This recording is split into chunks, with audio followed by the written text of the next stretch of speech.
There's this moment in the story that always gets me. I know it's gonna happen.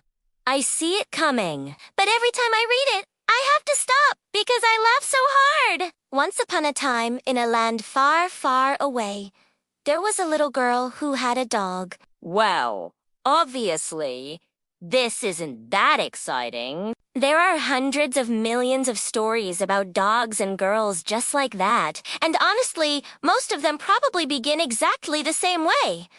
But I promise this one's different. Our story starts when the dog was 2 years old and the girl was 10, because that was the day her birthday cake vanished. It was a tall chocolate tower with green icing and rosebuds on top, which she spent a whole week begging her mom for. Now, she wasn't an only child, not by a long shot. Her mother was a saint who fostered dozens of stray animals. So our girl grew up, surrounded by critters of all shapes and sizes. It was a blessing and a curse. The blessing was having more friends than anyone else her age. The curse was sharing birthdays with every other animal under their roof. Every year, her family tried to make up for it with an extra special cake. But even then, it was hard to escape the chorus of Happy Bark Day or Chirpy Birthday Birdie until the cake arrived.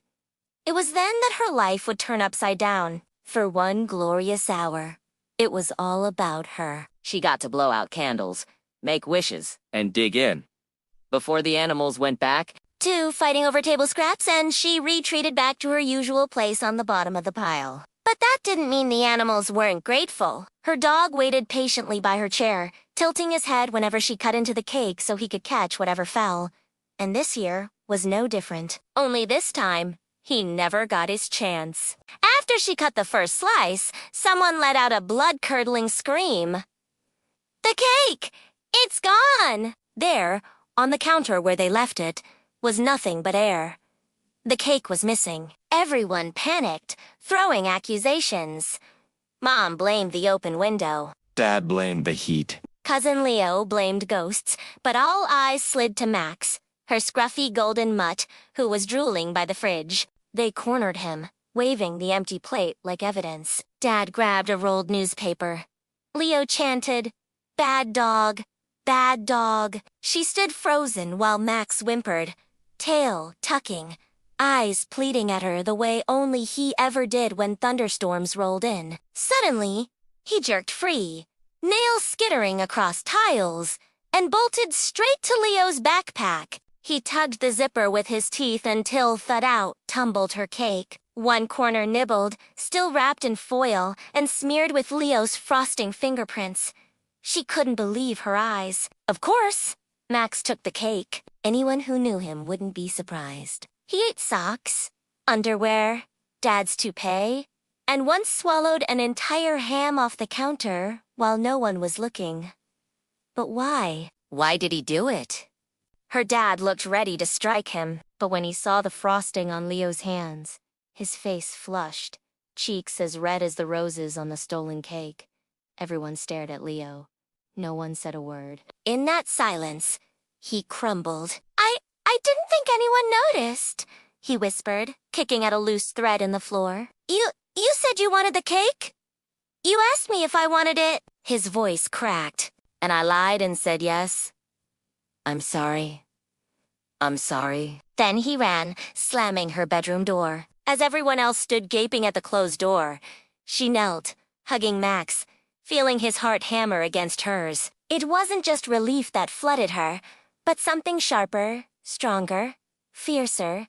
It was a kind of awe, because if it hadn't been for Max, her entire family would have blamed Leo's older brother, her cousin, whose birthday was tomorrow. He was away at school, and none of them had seen him eat the cake. They would have thought he did it because he liked sweets. And when he came home next week, he would have to endure hours of berating and punishment, all because of her family's inability to see the truth. She buried her face in Max's fur, sniffing his doggy smell. That was when she realized something important. Her dog might not be much of a talker, but he was definitely smarter than her whole family.